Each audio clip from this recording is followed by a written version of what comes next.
Talk Back. It's August 18th, 2020. It's a very important day in history that we're commemorating the 100th anniversary of the ratification of the Equal Rights Amendment by the state of Tennessee, August 18th, 1920.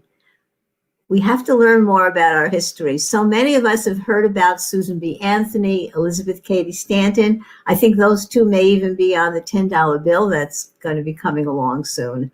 But why don't we know the other members of the suffrage movement who were so important, the second generation of suffragists who came after Stanton and Susan B. Anthony, who really put the movement over the top in 1920. So we have someone really important and interesting to talk to today who's an expert, did her studies in the militant suffragists and Alice Paul. Let me introduce Joan Dimartino, who happens also to be the curator of the Prudence Crandall Museum. We did a wonderful show about that with her, but she's talking today as a suffrage historian and an expert. Tell me something about your background, Joni, and how you got interested in this particular subject.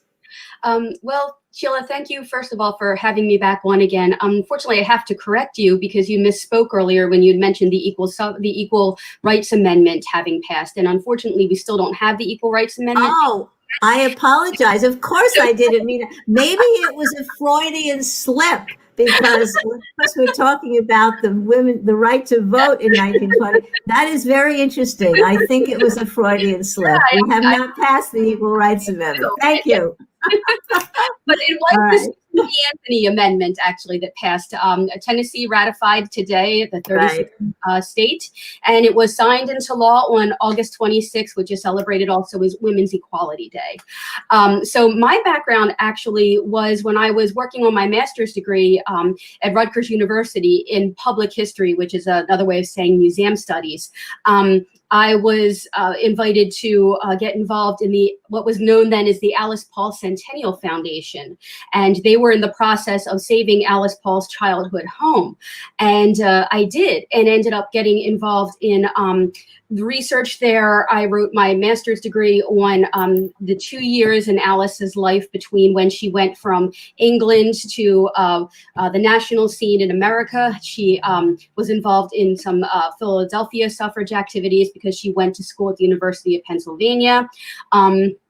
And my thesis was used for background information for the film Iron Jawed Angels, which many people have heard of. And I'm still being cited, I'm proud to say, in some definitive biographies that have come out recently about Alice as well. So my research is still kind of considered groundbreaking in that sense. I was the first person to look at those 2 years of her life. Okay, so she was so important and so critical toward those late years into the early 1900s, up 1913, 14, into 1920. So one question is, why isn't she as famous as Susan B. Anthony and Elizabeth Cady Stanton?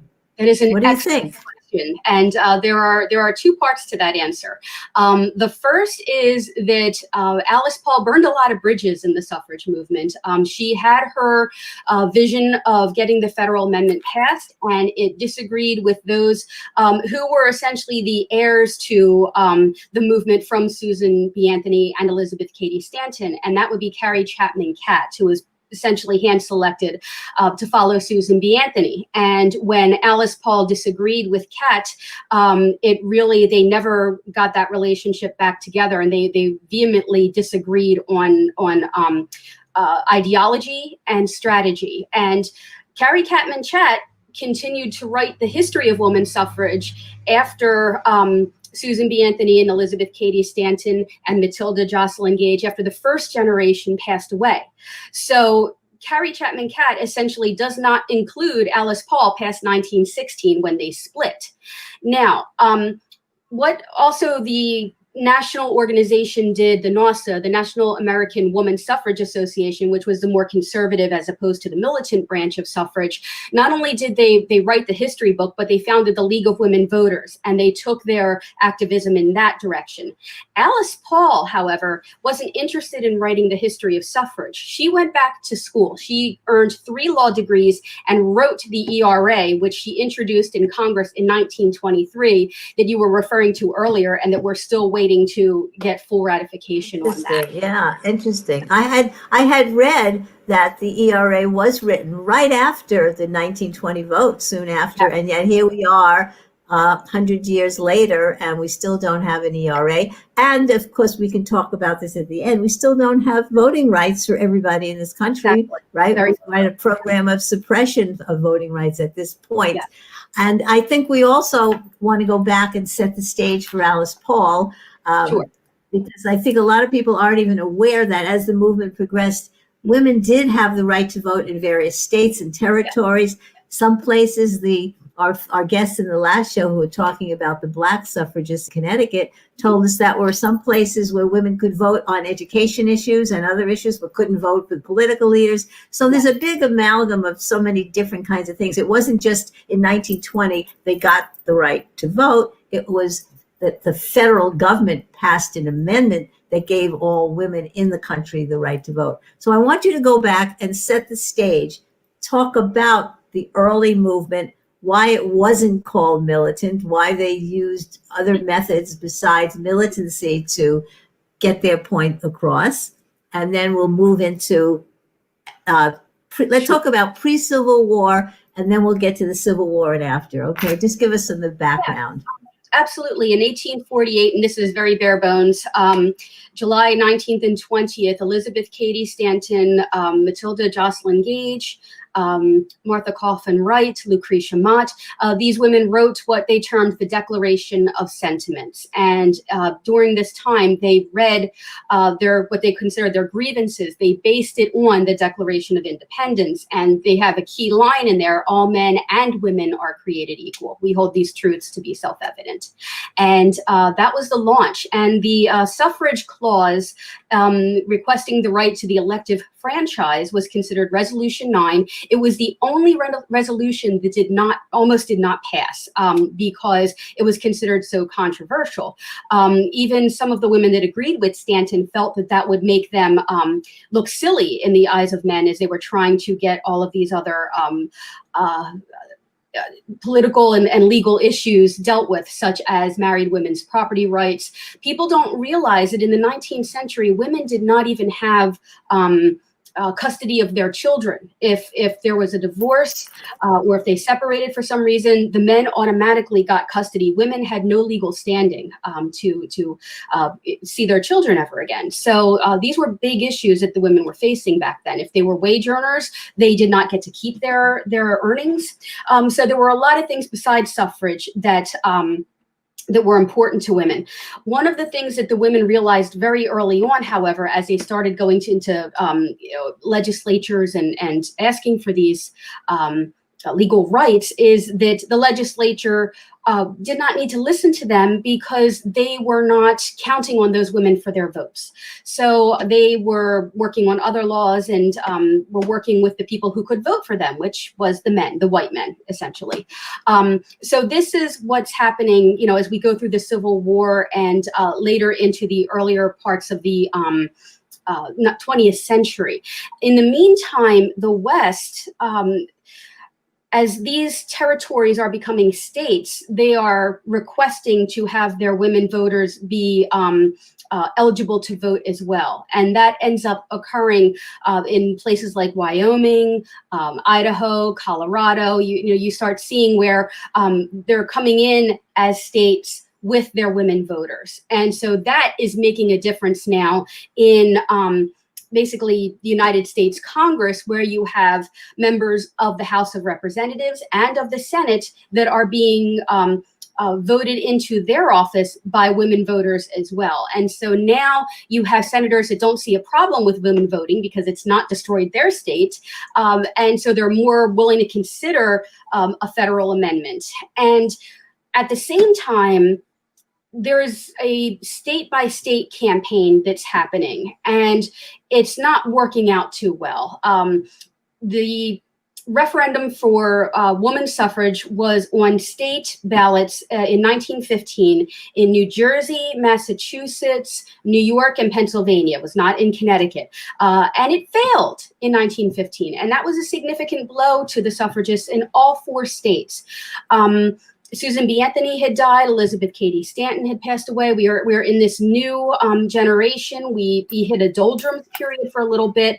The women started reorganizing, and then, after really petitioning these 4 states, nothing happens. And that's really when we see Alice Paul kind of entering the stage. 1912 and 1913.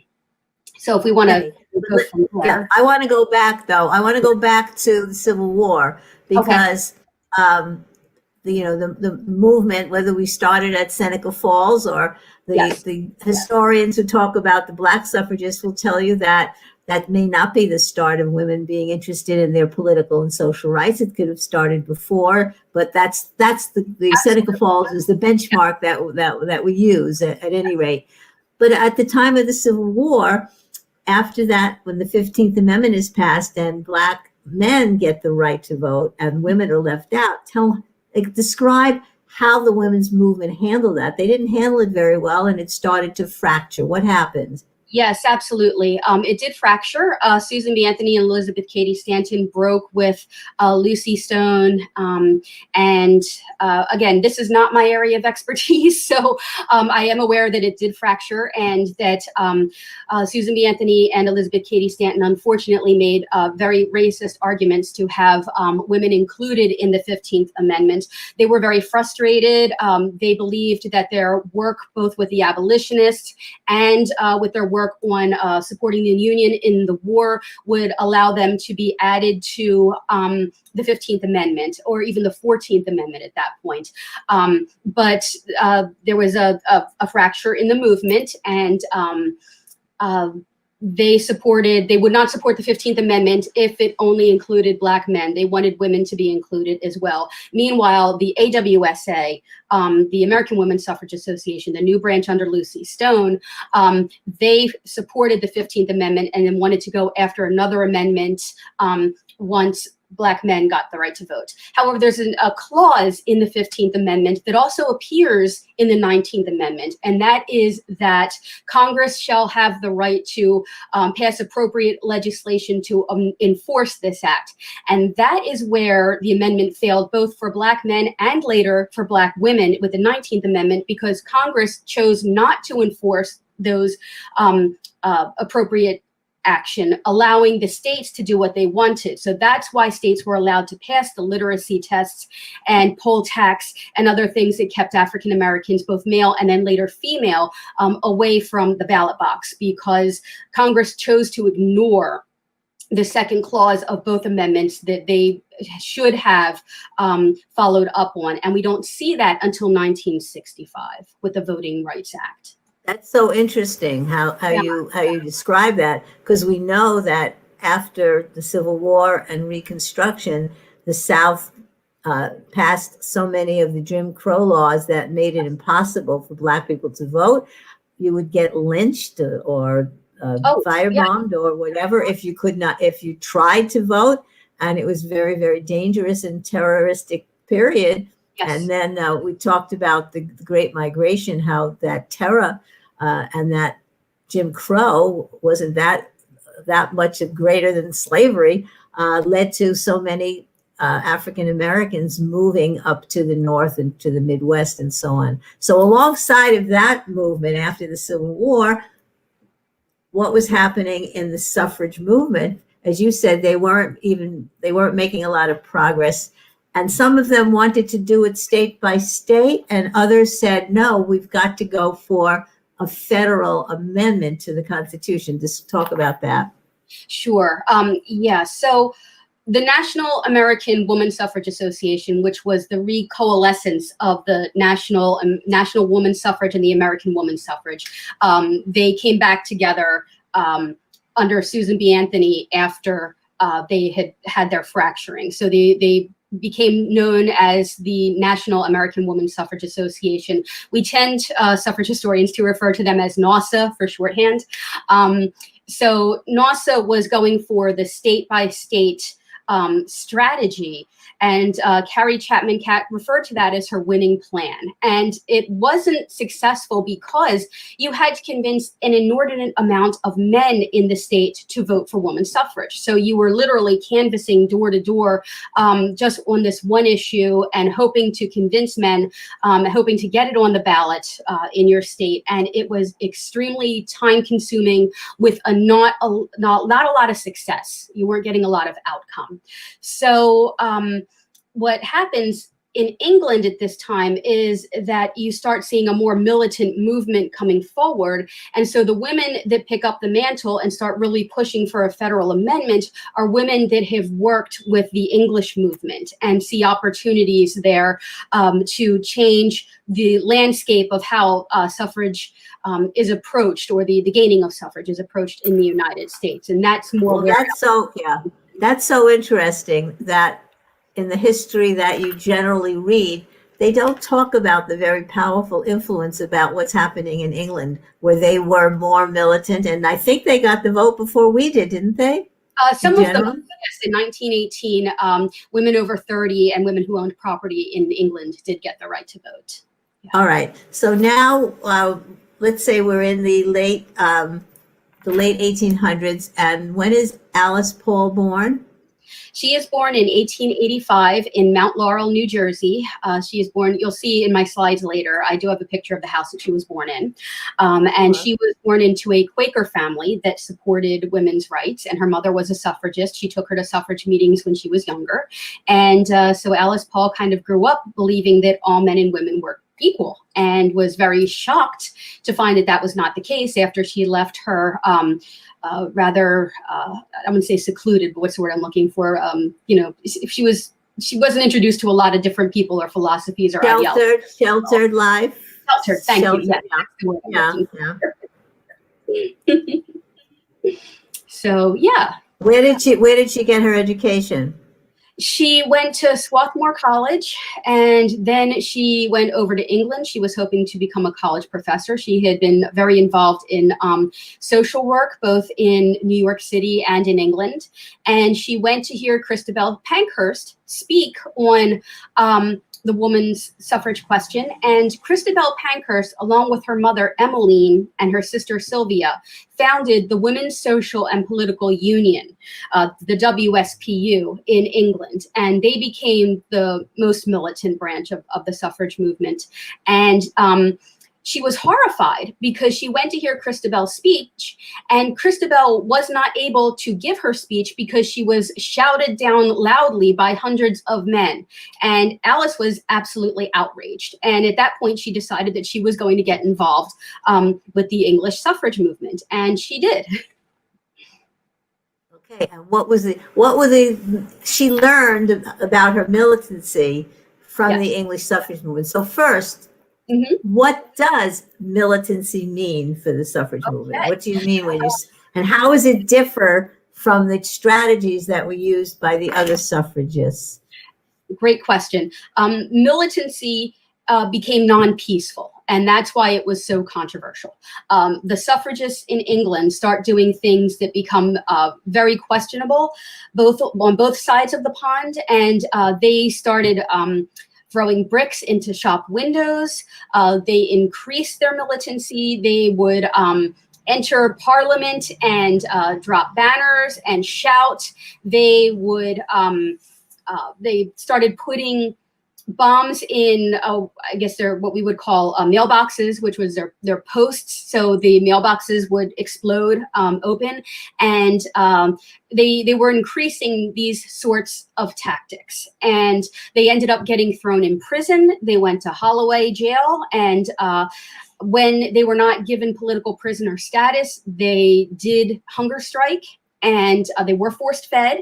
And Alice Paul did endure all of this along with her colleagues in the English movement, and a colleague from America named Lucy Burns, who becomes her collaborative worker alongside Alice they become essentially the new Elizabeth Cady Stanton and Susan B. Anthony, the way that they work together once they settle into the American movement. Okay, so how long did she stay in England, and how long? She was a young woman when all of this was going on. She was very young. Yes, she was. She was in her 20s, and she was in England.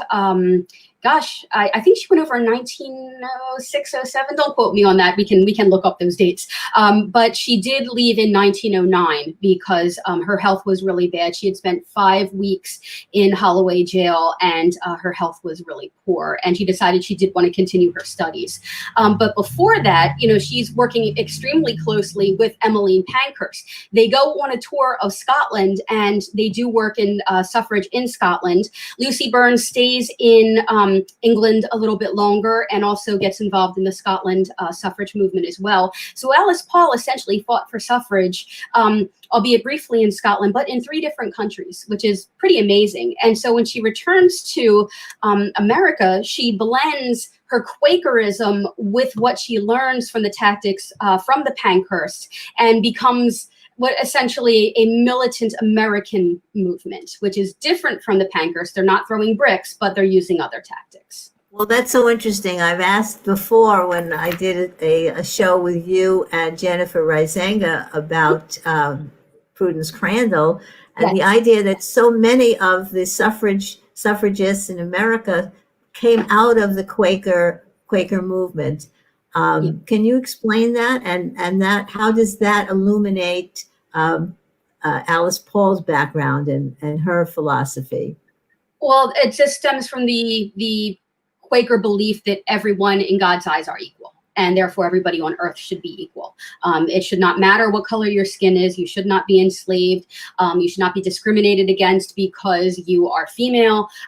Everybody in God's eyes are equal. Therefore, that was the basis of their belief system. And that's both where Prudence Crandall and Alice Paul get their beliefs. Now, Prudence Crandall, as we mentioned earlier in that talk, does leave the Quakers. So by the time she starts her school in Canterbury, she's actually a Baptist. Alice Paul becomes very controversial in the Quakers. And when she comes back to America, she has to defend in meeting her decision to throw bricks and engage in some of these other tactics, which the Quakers did not find peaceful. And so she finds herself a bit ostracized from the movement. And of course, now they embrace her as one of their own. But for a time, they really challenged her on her decisions. Okay. Because when you see the PBS had a wonderful show called The Vote, and I think it explained it. But when you study it now, you see both Alice Paul and Carrie Chapman Catt. Well, I know Carrie Chapman Catt was in Nashville. Yes, she right? was. Yes. I want you to talk about that and describe that tableau. It's so fascinating and interesting how so many people and lobbyists and yellow roses and red roses were in Tennessee as they were debating the amendment until it was ratified. It's a fascinating story, which we'll get to. But how did Alice Paul wind her way into the movement after she came back from England? Tell us about that. Very quickly. Her participation in the English movement was covered in American papers in the New York Times. There was a reporter there when she docked in New Jersey, or in Philadelphia, actually. But when she went to the University of Penn, she starts getting letters from the local suffrage organizations, because remember, there's a burgeoning, Pennsylvania Woman Suffrage Association that's, I shouldn't say burgeoning, they were probably fairly well established at that point, but they all want to engage her. And by the time she's getting ready to graduate in 1912, she is being offered paid positions in different organizations, different states.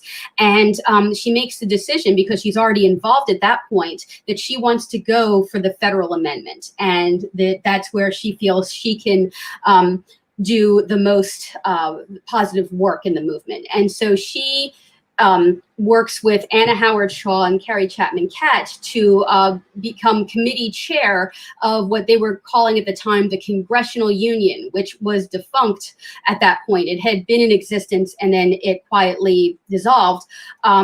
which was part of NASA, to work on a federal amendment. And Carrie Chapman Catt and Anna Howard Shaw were originally in support of the idea. But like I said, as she gets more militant with her tactics, that's really when they have a break. Okay. So I saw in that documentary and through other readings that she really developed lots of strategies for lobbying and publicity and traveling to all the different states and camping out and making sure that she was able to gather the women of those areas to proceed with the movement. Talk about all the different strategies she came up with leading up to that final in 1913, that big, parade in DC that's so famous. Well, actually, it was the parade that launched it. The parade was not the final outcome. The parade was what really launched her tactics, and she was a strategic genius. So when I say that she worked with Lucy Burns, she was behind the scenes planning all of these tactics, and Lucy Burns was more of the public face of the what eventually becomes the National Woman's Party. And while she's in Philadelphia, she is leading what we call with soapbox speeches today, what were known as open air meetings.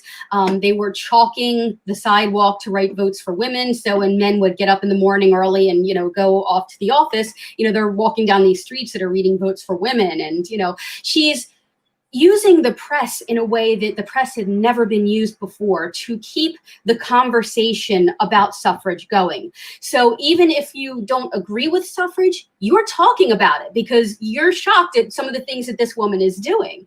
And the parade was really crucial because it took place the day before Woodrow Wilson's inauguration, which was shocking. She already knew that she was going to have a bunch of crowds. She wanted to put Woodrow Wilson on notice that this was going to be a different kind of suffrage battle going forward under his presidential administration.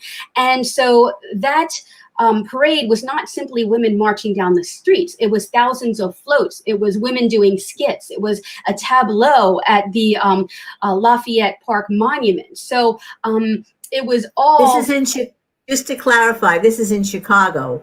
No, this is in Washington, D.C. Oh, this is in Washington. Wasn't there also another big march in Chicago? Wasn't there one there? Or no? There was an earlier one in New York City that was put together by Harriet Stanton Blatch, who was Elizabeth Cady Stanton's daughter.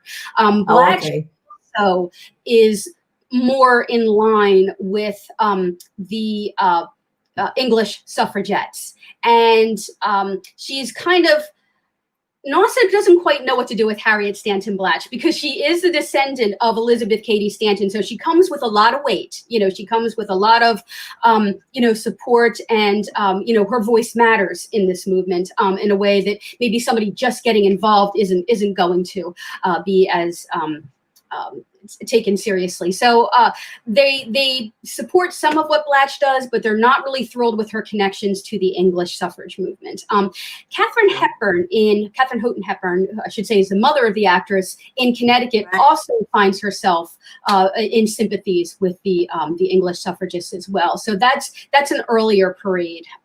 But the big parade. So, let's go back to that. You're right. The big parade, and I stand correct. The big parade in 1913, on the eve of Woodrow Wilson's inauguration, is where she makes her big splash. How does she organize that and get so many thousands of women to join? And then again, we have the Black suffragists who are walking in the back. To talk about that. Well, so basically, she's still with NASA at this point. So she has the avenues of their newsletters and their ways of communicating. So pretty much the National American Woman Suffrage Association has state organizations. So for example, the Connecticut one is the Connecticut Women's Suffrage Association. So she's working with Grace Seton and she's working with Katharine Houghton Hepburn and the other women that are involved with the the state organization to organize women, to send women down to DC to have them participate in this parade. And they're reaching out to everyone and anyone. And originally, Alice Paul does reach out to African-American women, and she's very surprised at the response that she gets from the southern states and the more racist women that are in northern states as well that are not happy with this. It's a little bit of a misnomer to say that the African-American women marched in the back. They did not. There was a delegation from Howard University, and I actually did have a picture of that in my slides, where they did march with the college women. Ida B. Wells was told the day of the parade by Genevieve Stone that she was not allowed to march with the Illinois contingency. And that's when Ida B. Wells left and then re-entered the parade with the Illinois contingency later down the line. Alice Paul did not tell Ida B. Wells that she was not allowed to march.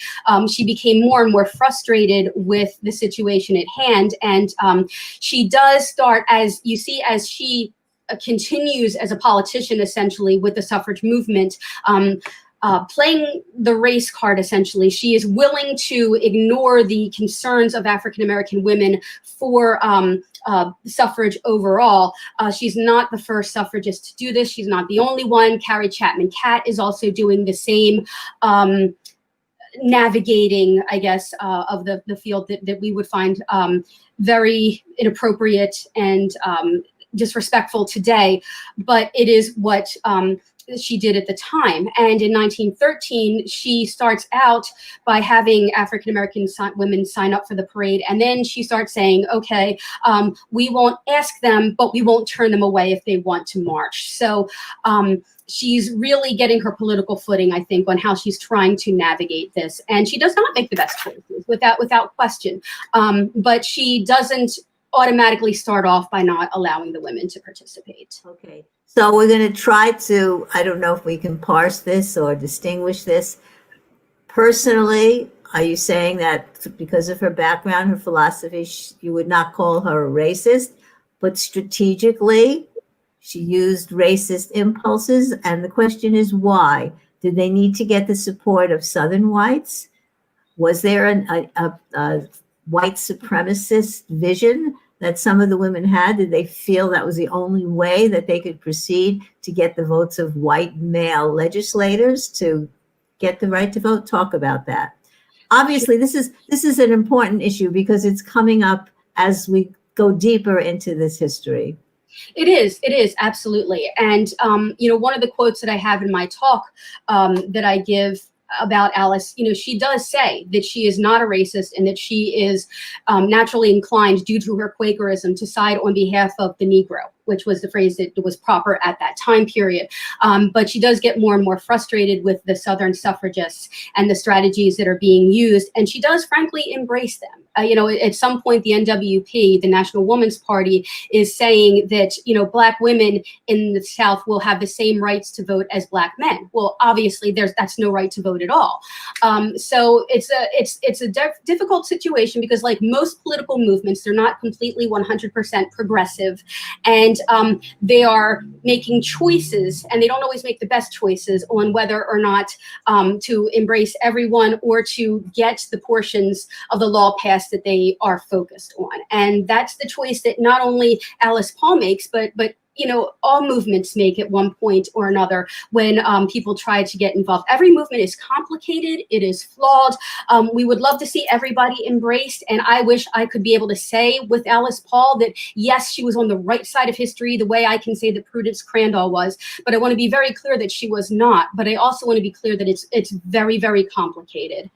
I've also read that there was a streak of anti-Semitism as well, because we have to realize when we learn about this, that the movement seems to be mostly white Protestants, middle-class women. That seems to be the heart of what is famous in the movement that we learn about, right? And in mind, who's writing the history books are those women.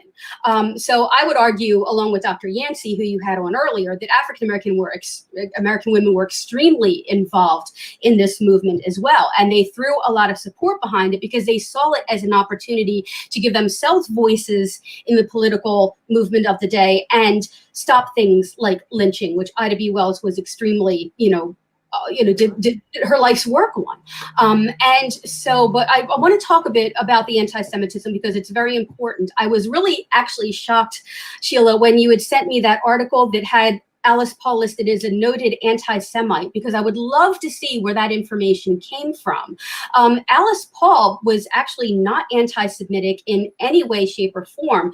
And even somebody commented on the article that you had sent in the comment section that she did when she founded the World Women's Party. Their headquarters were in Switzerland. She was helping Jews get visas so they could settle in America and escape the Holocaust. So I'm floored that anybody would describe her as anti-Semitic. Racism, yes, I think that she does have to own part of that, but certainly not anti-Semitism in any way. As a matter of fact, there's a lovely Connecticut story that's coming full circle where basically, she is living in Ridgefield, Connecticut, and she has a stroke. And her only surviving relative is a man who we referred to at Paulsdale as the evil nephew Donald, because what he did was got power of attorney, put her in a nursing home, and spent down her fortune. In the meantime, she's getting covered in newspapers, noted suffragist celebrates birthday. And there's a family, the Muller family, who she helps get visas and gets out of, I'm not sure if it's Poland or Germany, I apologize, but they were a Jewish family that did escape the Holocaust with her help, that sees this and is very surprised to read about it. They contact the Ridgefield League of Women Voters, who then works with the Alice Paul chapter of the National Organization for Women, or NOW, and they work to get Alice Paul home back to Mount Laurel together. So Alice Paul helps this family, and they in turn help her much, much later in life in the 1970s. And I think I get a little choked up when I hear that, that story. It's just so powerful in its way of how human beings should be working together to help each other. And well, no, I don't agree with the anti-Semitism. Well, I'm very glad to hear that story, and I think it should be more publicized. And this is something that we should delve into more. And I wish that people who have written the histories on this issue from the point of view of some of the Jewish suffragists knew all of this, and perhaps I can put you in touch with them to discuss it. I would love to do that, and we'll move on to another area, but that's fascinating. Sure. Thank you for that. So let's get back to the parade. How huge was it? What kind of splash did it make, and how did it advance the movement? Yeah, it was a huge splash. It was thousands of women marched, and hundreds of men were there as well for the inauguration. And, this was a curiosity, this was like the sideshow to the circus, essentially. It's just how they viewed it. And they attacked the women, frankly. They were very involved in taunting the women, treating them poorly. They started throwing things at them, and then they eventually did attack them. And 200 women were injured. Fortunately, no one was killed. The African-American women who participated in the march did say, and W.E.B. Du Bois did write about this in The Crisis, which was the National Association for the Advancement of Colored People, the NAACP's newspaper, that the African-American women reported that they were not treated any worse than the white women. So fortunately, they were not lynched or treated differently in the ways that they were taunted and attacked. But the women were brutalized, and so there was a police commissioner that ended up losing his job over it because the police did not respond in any timely manner. I did, again, in my PowerPoint, I had images. You could see just how crowded everybody was together, and you can't even get the ambulances through during the parade. But it gave the suffragists national coverage, which they had not ever had before. And so they, we're building essentially on that the fame that they had gotten from this. And again, they also got sympathy because Americans were absolutely shocked that this could happen on the streets of Washington, D.C. To American women. And so particularly white and wealthy women, let's be honest. So they were very surprised that this happened. So not only did the suffragists have this wave of energy from the press, but they're also getting sympathy at the same time. And so that's when they press for the first time Woodrow Wilson as a delegation to see if they can get the president's support of the federal amendment. And of course, he gives them the runaround, essentially. He says that he hasn't studied it enough and he needs to think about it, and he's going to work on tariff reform. So he felt it was a side issue as far as he was concerned. Okay, that was in 1913 when he just took office. It wasn't until 1919 when he finally said that I'll support a national amendment. Up until then, he talked about letting each state have a referendum on the issue, right? Yes. So, yeah. Well, remember, Wilson also was Southern. He was one of the most racist presidents that we'd ever had, showing birth of a nation in the White House. He formalized segregation among federal workers. And so he very much believed in states' rights pretty much for everything, in part so that they did not have to give equality to African Americans.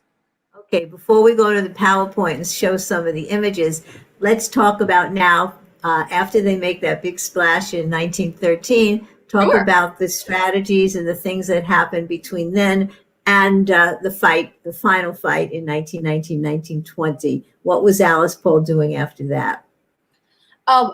Okay. So I feel like you're asking me two questions there. What happened after 1913? Okay. How did the movement proceed after 1913? Okay. You were asking me what happens after 1913 is different from 1920. So to wrap this up, yeah. To wrap this up quickly, after 1913, she starts a new strategy, which is called the Silent Sentinels. And they are the first group of people to picket the White House, essentially, as a form of protest. This was an early form of nonviolent civil disobedience, the same way Prudence Crandall teaching African-American girls was nonviolent civil disobedience in 1833. So Alice Paul is picketing the White House, which is shocking. But after we declare war on Germany in April of 1917, it becomes treasonous to a lot of people, and it becomes very controversial. And they up the ante. They start talking about, you'll see some of the banners that I have in the slideshow, where they are quoting directly from Wilson's speeches about how he is working for democracy abroad in Germany, but not back home with American women. And they're calling him out on his hypocrisy, essentially. So, and I do want to mention Mary Church Terrell was one African-American woman that did go on the picket lines, but she chose to step down, understandably, once it got serious and the suffragists were getting arrested, essentially, and thrown in prison, because she knew as an African-American woman, she would not be treated the same way that the white, wealthier women were being treated in jail. And, she made the best decision for herself and chose to remove herself from the picket line at that point in time. But there was one African-American woman that was also on the pickets with the other Silent Sentinels. And so they did end up going to jail. And Alice Paul was a little bit naive because she did not believe that their treatment in jail would be as bad in America as it was in England. And frankly, it turned out to be a lot worse. Really? What did they do? What happened to them? Well, the English suffragists were, the suffragettes, as they wanted to be called, were force-fed twice a day, sometimes just once a day, but they were force-fed. In the United States, the women were given syphilitic costumes to wear. Their sheets had been used by syphilitic prisoners. They were given a moldy, bad, rancid food. There was one night of terror, which I'll talk about in a minute. They weren't allowed fresh air. They were not allowed access to their attorneys or their families or to read newspapers. They were force-fed 3 times a day, which is a form of torture, essentially. And so one night on November 14th, the women that were arrested in front of the White House were taken to jail, and they were brutalized. They were beaten up. Dorothy Day was one of the women. She founded the Catholic Workers Association. They almost broke her back by repeatedly dropping her over a bench. A woman was thrown into a prison cell, a solitary cell, and banged her head. Lucy Burns was tortured by having her hands strapped above her head for the whole of the night. One woman had a heart attack. They would not give her medical assistance, and yeah, it was pretty bad. That's referred to as the Night of Terror, essentially, by suffrage historians now. That was November 14th, 1917. Wow. So I think we also have to understand that there were probably thousands, millions of American women who wanted no part of the movement, just the same way that the ERA that we tried to pass never made it through all of the states, because there was a significant minority, maybe majority of American women who just did not want it. They wanted the status quo and whatever privileges they thought they had by being in the family and under the leadership of men. Talk about that. We're not talking about a huge swath of American women who were part of the movement, right? I think we are, actually. I think that's part of the reason it took so long for the suffrage movement to move forward, is that there were an awful lot of women that thought everything was fine. They didn't need the vote. And so they, were against the idea of it. But what's absolutely fascinating is that the anti-movement, just like the anti-ERA movement for suffrage, these women become extremely politically savvy. They are operating within the political animal, just like they did for the ERA, but they don't want to be politically involved. It's fascinating. I've not studied the antis in detail, because, like I said, when I got interested in women's history or suffrage history, it was really the militants that had not been studied before, and so that's where a lot of my information comes from. But the antis, they are really arguing that suffrage is going to ruin women's lives. It's going to ruin the home. If you read the ERA anti-arguments, they are parallel. They are the same arguments for against the ERA that you see against suffrage. And you can tie that in, but again, they're also politically savvy at the same time. So it's this kind of very unusual dynamic that I'm going to be this political to show you how unpolitical I want to be in my life, in my household, and stay within here. Yeah. The TV series Mrs. America that talks about Phyllis Schlafly, and then the proponents of the ERA goes into that and their lives. And again, I think that the pro-ERA movement was really surprised by the power of the political savvy and strategy of a woman like Phyllis Schlafly, who started out as an expert in arms control and nuclear arms, and somehow walked into being the voice of the anti-ERA. Anyway, let me ask you this. Did Alice Paul and the militants, are they the ones who are more responsible for getting this amendment over the top than the more moderate, the Carrie Chapman Catt crowd? I think they needed each other. I think Alice Paul needed to be as shocking as she was and really needed to push that envelope so that Carrie Chapman Catt would look more like the person you wanted to negotiate with. Because frankly, at that point, Catt was doing, an awful lot of work, but she was also being ignored in some ways as well. And I think with every single movement that you see, you're going to see movements don't disagree. You will find that throughout history, that there are always some sides of the movement that are different from other sides. Like, for example, we talked earlier about Susan B. Anthony disagreeing with Lucy Stone on the 15th Amendment. You even see with the abolitionist movement that Henry Highland Garnet disagrees with Frederick Douglass. Frederick Douglass and William Lloyd Garrison want a peaceful abolitionist movement.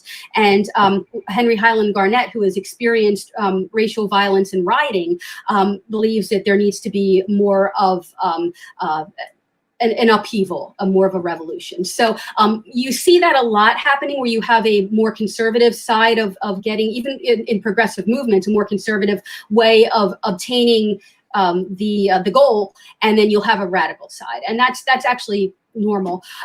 So I think they really needed each other. I think they complemented each other wonderfully, and it's a shame that Carrie Chapman Catt chose not to, include Alice going forward in the history of that, which is why, we needed essentially a movie done by HBO in 2004 to really get the nation to hear her name, learn her name. And then Barack Obama, under his presidency, named the house that she worked in Washington, D.C., the Belmont Paul National Women's Equality Monument. So that's run by the NPS, the National Park Service now. And you can take a tour of that. And again, I had a picture of that in my slide as well. But yeah, so I don't think one could have been successful without the other. Okay, great. All right, now we're going to go to your PowerPoint, and we can get some more interesting things about it. Let's see. Here we go. There we go. Can you see it?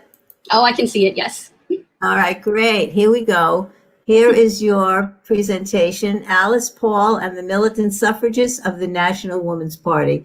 Tell us about the significance of the yellow rose and the red rose. Yes, they were the pro-suffrage and the anti-suffrage flowers. And the Tennessee Suffrage Committee this year refers to it as the War of the Roses, because they could tell who was pro-suffrage by, the wearing of the yellow rose, and the anti-suffragists wore red roses. And to be honest with you, to this day, my family never gives me red roses. Any other color, but not red.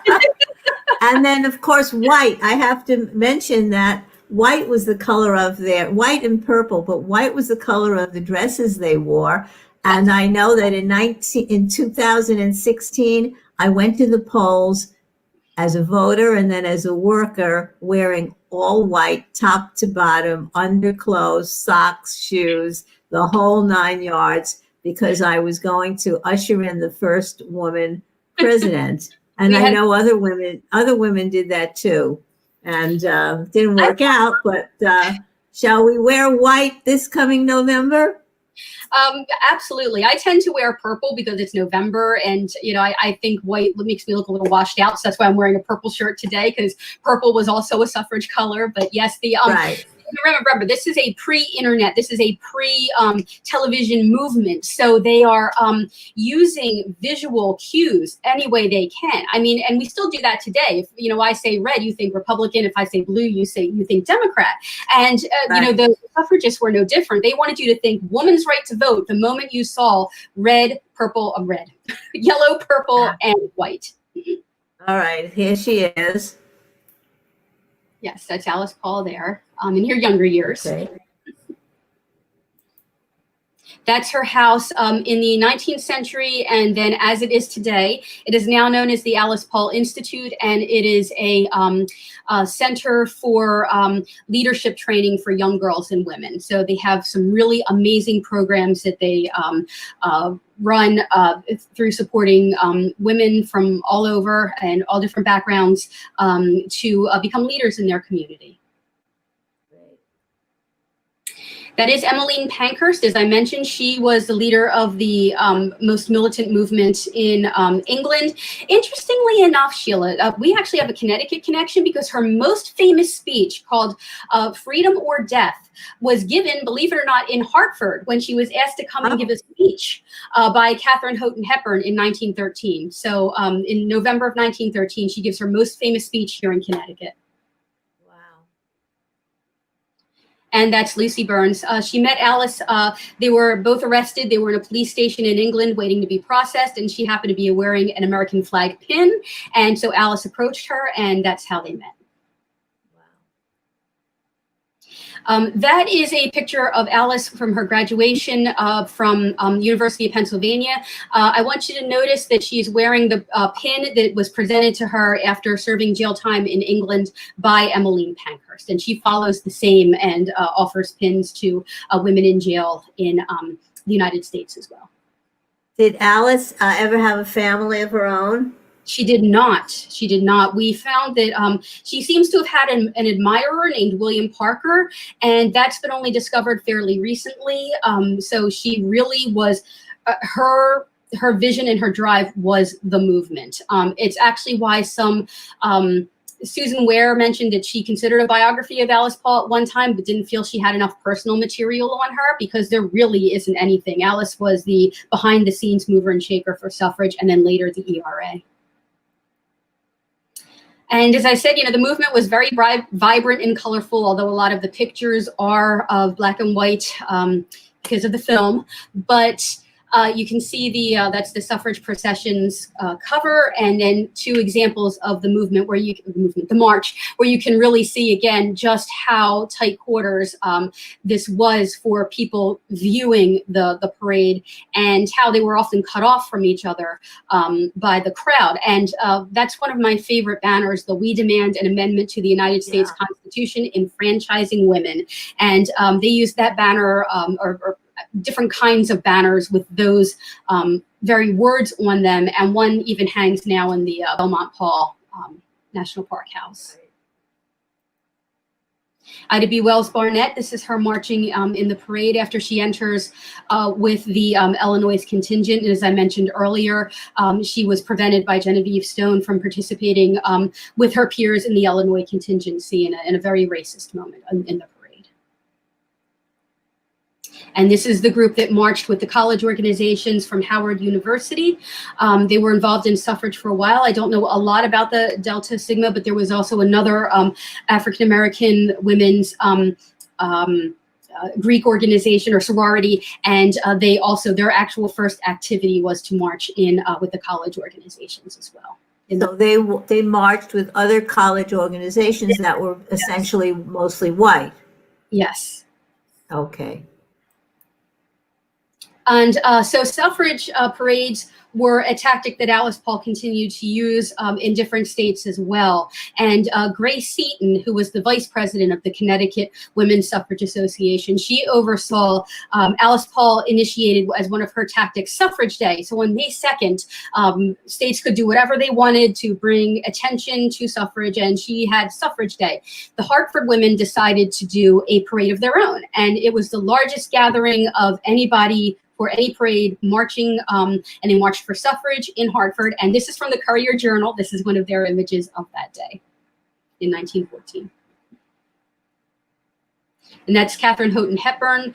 She grew the association from 300 members to, in 1910, to over 38,000 members. So you can really see by the time of these signs. Yes, that's the Connecticut Women's Suffrage Association? Yes. And it's fascinating. We know that her daughter was a pioneer for time, wearing pantsuits, being a very assertive and charismatic actor. Mm-hmm. And now we know that her mother was very influential in the movement. Interesting. Yes, she came by naturally, yes. And the exact same name, I think. She's named after her mother, I believe. I believe so, yes. I don't know about her middle name. Yeah, right. The middle name might be different.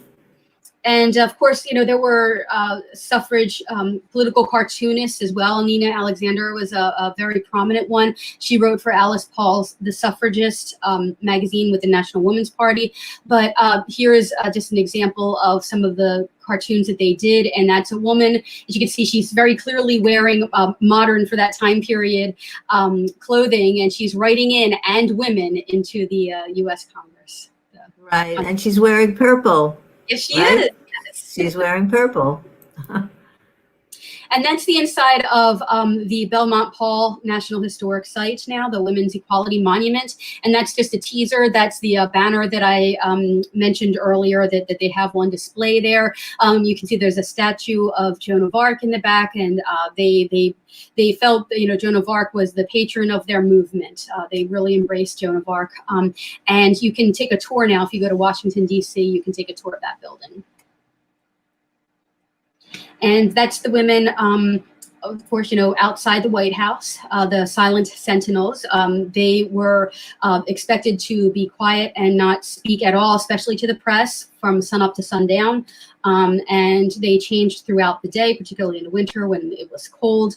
And they started on January 10th, 1917. And Congress passed, the House passed the 19th Amendment on January 10th, 1918. And they were very gleeful about the fact that it was 1 year to the date that they had movement on the amendment in the House. So they really felt that what they were doing was putting pressure on the Wilson administration. So to describe the process, the House of Representatives had to pass it first, and the United States Senate had to pass it, and then it had to go to 36 of the 48 states to ratify it, right? Yes. And they started the ratification process. Now, when it went through the first time, it failed. It went through the House and did not go through the Senate. And so when the women were released from prison, they went on what was called a prison special, which I'll talk about in a minute. And that was another tactic Alice Paul used. She also used watchfires for freedom, which I will mention as well when we get to those pictures. But essentially, they kept upping the ante with their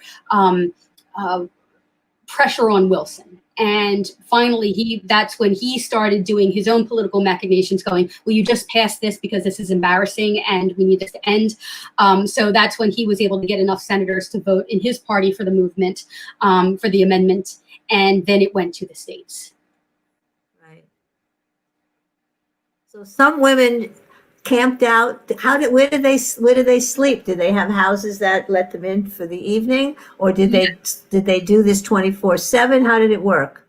They slept at some hotels and mostly the headquarters. So the building that I showed you was one of the headquarters that they used. And there were 13 women from Connecticut that participated in the picket line that went to jail and hunger struck and served jail time. Many of them actually were from Bridgeport. They were working class, they were munitions workers. And when they came back from DC, they wrote about how well they were treated because a lot of them had their passage paid for by wealthier women from Connecticut, such as Catherine Houghton Hepburn, who could not go down on the picket line. And so they supported other women going and contributing as well. So they came back and wrote about how surprised they were that they were treated no differently from the wealthier women, and that they got to stay in these places and do their part for suffrage. And that is another pin that Alice Paul created as a fundraiser. Any of the women who served on the picket line could purchase that pin for $3. And you can see, as I mentioned, when they said they went out in all weather, they really did. They were out in the snow, they were out in the sleet, they were out in rainstorms. And they were holding their banners. And as I said, when World War I happens, their banners change from the nice banners such as "Mr. President, what will you do for women's suffrage?" and "How long must women wait for liberty?" Now they are really, being critical. It is unjust to tell women they can't have a voice in the government when their government is sending their sons overseas to fight in a war that they didn't agree to by not voting for those who voted to support the war. Now, we know that, as you said, Wilson was a Southerner, originally from Virginia. Yes. And he was the president of Princeton University before he became president of the United States. And we consider him a racist. Why did it take him so long? What do you think were his strategic thinking in not supporting the amendment and then finally saying yes? I think personally he just didn't agree with it. I think he felt very much in the separation of work between women and men, and that he just didn't feel that women needed the right to vote. He did visit Florence Griswold, which was another Connecticut woman, and she also was anti-suffrage. So when he would visit her art colony, I'm sure they probably discussed anti-suffrage. But it's just interesting that all of his life he was pretty much anti-suffrage, and that really never changed. And his daughter, actually, interestingly enough, was pro-suffrage. So I think he was getting it from a lot of fronts at that point in time, and felt that strategically it was taking away from his 14 points, and doing what he wanted to do, which was create the United Nations after the war. And he didn't want the women out front drawing attention away from that. He had his own political strategy, and he wanted to move that forward. Yeah, that was the League of Nations that he wanted on his 14 points, which included all kinds of democratic principles. So, you know, how can he do that without supporting women having the vote? Or African Americans having any equality at all. Yeah. Right. This is where you start seeing their banners after World War II begins. And they're asked, both suffrage organizations, Carrie Chapman Catt and Alice Paul, were asked. You mean World War One? You mean World War One? Oh, I'm sorry. Yes, World War One. Yeah. My son studies World War II, so I talked about that a lot. But during World War I, Wilson did ask, the Wilson administration did ask both suffrage organizations to step back and not work on suffrage, but to spend their energy on the war effort. And the National American Woman Suffrage Association said, yes, by all means, that's the right thing to do. Alice Paul said, yeah, you know, I remember when that happened earlier during the Civil War, and it didn't kind of turn out the way we had hoped it would, so we're not going to do it this time. And again, a very controversial decision. These women were accused of treason for this. And there were a lot of people that supported their treatment in prison and their being brutalized on the picket line and in prison because they viewed them as being not patriotic. But what they're doing at this point in these banners is that they're quoting Wilson's speeches. And so that one in the center there with Alice Paul, you can see she looks very gaunt. She had just come out of prison. She goes right back out on the picket line. And, you know, that banner she's holding is Wilson's words. The time has come to conquer or submit. We have made, there is but one choice, and we have made it. So she's telling Wilson with his own words that, yeah, we're not backing down either. And the one to the Russian envoys when they had a visit with Wilson also was very controversial as well, because they're telling the Russians, who already now have the right to vote because they got it in 1917, Russian women, that American women don't have the right to vote, therefore they cannot consider Wilson an authority on democracy. And that's Mary Church Terrell, the African-American suffragist I mentioned earlier, who was also on the picket lines until it became a dangerous situation for her. That was the one that changed everything. When they went out with the Kaiser Wilson banner, that was when they were openly attacked by citizens and also soldiers as well, that were absolutely horrified that they would equate President Wilson with our arch enemy, the Kaiser. And that's when the arrest started. And they really didn't have a reason to arrest them, so they made up obstructing traffic was the reason that they arrested them. Right. So that people were offended that they were equating Woodrow Wilson with a German Kaiser. Very offended, yes. Yeah. This is Elsie Hill from Norwalk, CT.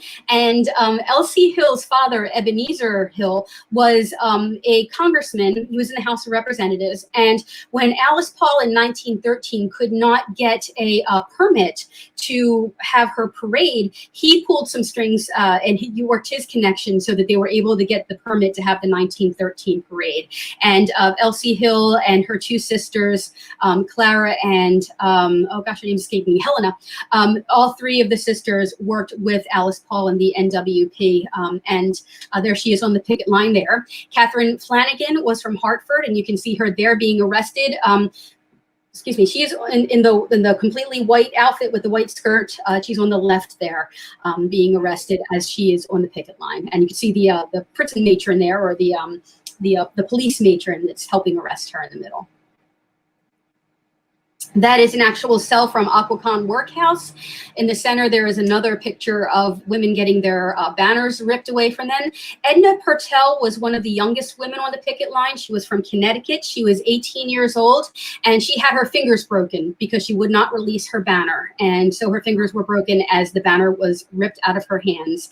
She did serve prison time as well. And that's the women being placed into the prison carts. And the bottom picture there, it's a little difficult to see, but it's the women being put back into the prison carts after their sentencing to go to Occoquan Workhouse. How long were the sentences that they were receiving approximately? Anywhere between 3 days for first offenders to 7 months, which is what they gave Alice Paul. Wow. Did she serve the entire sentence? Some of them did, some of them did not. Again, this is where it gets complicated and complex because they were moved around to different jails. Some of them, the water was so bad, they got sick right away, so they released them very quickly and quietly. So some of them did serve their sentences. Alice Paul, however, they tried to make the argument that she had a persecution complex against Wilson. And so they brought in a psychologist. She was put into the psychiatric ward of Occoquan or the district jail. And she was tortured where they wouldn't let her sleep. They were shining bright lights in her face. She started hunger striking. And just, after she doesn't have any sleep and she hasn't eaten, they bring in psychologists to talk to her. And the goal is to get her committed to St. Elizabeth's Asylum. And she said that out of everything she did in her life, that was the thing that was the moment in her life that she was most afraid, because one signature by this man could have put her in an asylum for the rest of her life. And fortunately, the doctor was very honest. And he said she does not have a persecution complex, but she is willing to die for this cause. She will starve herself to death if you allow her to. So that's when they started the force feedings. Wow. That's Helena Hill Weed, one of the Hill sisters that I mentioned. That is her in prison. And that is what force feeding looks like. There's a very delicate picture from England on the left side, and on the right side is more exactly of what had occurred, where the women were being held down, they were being strapped down, they were having tubes. If they were able to keep their jaws clenched, the doctors would just push the tubes right up their noses. And women would lose their health because of this. Sometimes the tube didn't go down the esophagus, sometimes it went into the lungs and they started drowning. There were some suffragists like Constance Slayton in England who never got back to full health because that happened to her. So this was not a delicate process. This was not something they were doing really to save their lives. They were doing it as a form of violence against these women. It's interesting. There are women who are holding her down while she's being force fed. Yes, and there were women who went, and yeah. Yeah, and there were women that were antis too. And, the women are getting paid for that work. That's their jobs. They're matrons in prisons. They may not have had any other option. Right. Which gets us into a whole different conversation about class. But there's, Occoquan Workhouse. That's a picture of it. And that's a picture of a hunger striking prisoner being released. And as you can see, she can't even walk of her own accord. She has to have assistance getting to the car that's going to take her home. Alice Paul wasted no time.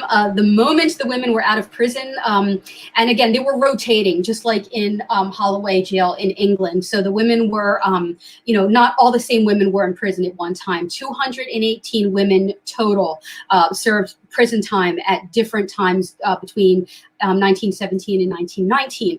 Alice Paul had seamstresses create replicas of their prison garb, and they went out on what was called the prison special.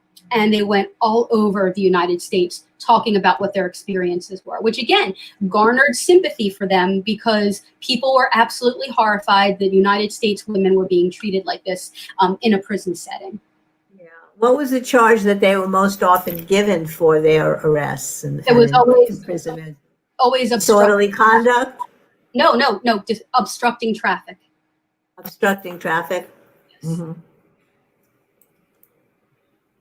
And so when Wilson didn't respond right away after the women got out of prison and they were not put back in prison again because it was declared unconstitutional because they were not obstructing traffic, they were really picketing on public property, which was legal. They started doing what was called the watchfires for freedom. And this is actually very interesting because as you can see there, they've got this watchfire and they would have to keep resetting it because people that disagreed with them would go and knock it over and scatter the wood everywhere. But they used wood, for example, from different states. So on Connecticut Day, they burned wood from Connecticut lands, and then they had the women that were holding the banners and the sides were from Connecticut. And Josephine Beach Bennett was a woman who did this, and she went to Bridgeport and recruited women from the munitions factories to come and participate on Connecticut Day. So to go be on the picket line during Connecticut's Day. So, you know, you see, and then of course they would advertise like crazy that this was happening and publicize it in the state of Connecticut, that this was happening and Connecticut women were participating. Again, just really a mastermind of using the press. This was highly unusual. Yeah. And that's Josephine Beach Bennett there. And that's the Locomobile factory in Bridgeport. Many of those women right out there were suffragists and participated. And, you know, another thing that Alice Paul did that was considered shocking and very inappropriate in the 19-teens that is, you know, just standard work today is the concept of lobbying. These women, while they were there, they would go and talk to their Connecticut legislators and Congress people as well. And she kept a card on their voting records, and she knew the name of their wives, so she would ask how they were doing. And you know, this is lobbying 101 now, but she was the person that created this concept of lobbying that we know it today. Wow. And did she have a cadre of women who would lobby all the states, the state legislatures, when they had to do the ratification votes? Yes, when they split with the NASA, Alice Paul created the National Woman's Party, and they also had state representation in each state as well. So they had the Connecticut National Woman's Party that was headed by Katharine Houghton Hepburn when she resigned from the CWSA. So you had both organizations. And because Katharine Houghton Hepburn was actually a very good political strategist on her own, she maintained cordial relationships between both organizations that continued to work together in Connecticut, which you don't see in a lot of the other states. There's much more of a competitiveness and a disagreement on different factions and how to win the right to vote. You know, NWP members were not welcome at CWSA events because they were considered too radical. And you see that in other states. Interestingly enough, you don't see that in Connecticut. You see a much more working relationship there. And Katharine Houghton Hepburn's the reason for that. Oh, that's a Jailed for Freedom pin that unfortunately, this was the picture next to it that you cannot see, and I don't know why, and I'm sorry. But you can kind of almost see, because it's like a bit of a negative image. You can see that she's now wearing, this is when she graduated with her legal degrees. And she went from wearing her Holloway Prison one from her PhD in University of Pennsylvania to the Jailed for Freedom pin that she had made for the American women suffragists who served jail time. She's wearing this in her second graduation from law school. And I want to also point out again that 13 women from Connecticut were awarded this pin. I think you have a pic. Here they are. Yes. Okay, Hartford, Bridgeport, Norwalk.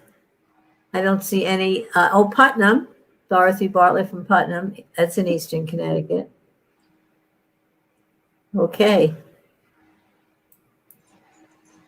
And she was sewing stars on the flag for every state that ratified throughout the whole ratification process. And 100 years ago today, she unfurled it outside of their headquarters as Tennessee became the 36th state to ratify. Now, was she in Tennessee as Carrie Chapman Catt was on that day on August 18th, 1920?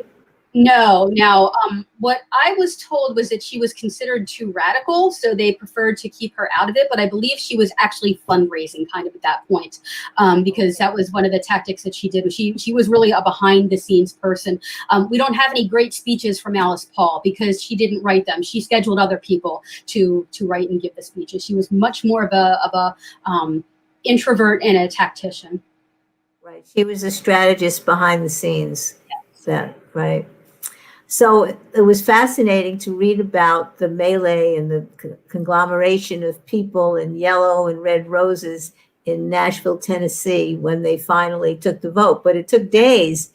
There was a deadlock and then another vote. And finally, you know the story, a young legislator, 24-year-old legislator who was wearing a red rose in his suit, voted yes for the amendment because he got a letter from his mother at the last minute. He Put did the rat in ratification for Mrs. Cat. That isn't exactly what she said, but she did tell them, don't keep them waiting, is what she said. She was very much, let's get this done, and you need to help us. And they received death threats after that because of what they did. Elaine Weiss's book called The Women's Hour really captures the detailed nuances of that battle that was in Tennessee. Her whole book focuses on that, and it's really, even though you know the outcome, it's a nail biter. It's a page turner because you can't believe some of the things that they were doing. They threatened people with kidnapping. They were the liquor lobby was getting everybody drunk in the hopes that they would vote against the amendment, and politicians were putting a lot of pressure on each other to vote the way that they wanted them to vote. It was just, oh my goodness, it's its own drama. It's absolutely fascinating in that one state in that 1 month alone. Yeah, I'd love to have her on as a guest to talk about that. And of course, I've read that Tennessee was the 36th state that put the amendment over the top. And then it wasn't until, as you said in our introduction, on August 26th, when the Secretary of State certified it, so it officially became an amendment then. But August 18th, today, 100 years ago, was when Tennessee finally ratified. I read that the governor of Connecticut didn't want to bring the legislature into session for a vote on ratification. Connecticut could have become the 36th state, but we weren't. We did vote for it after it passed. Yes, we had that opportunity there and we didn't take it. And it was because those that were in office at that time were very afraid that if they went and approved of it, that their stance against it for so long, women would vote against them and their run in November. So they chose not to. However, they did ratify it on September 14th, 1920, specifically because shortly after the Tennessee ratification, the anti-side was trying to make the argument that the special session called by the Tennessee legislature was illegal. So they were trying to get that ratification nulled. So Connecticut went ahead and ratified it so that they could say, you know what, there's a 36 here no matter what. We did it within the time frame. All right. So Connecticut played a role. That's good. I'm glad. All right. And you're right.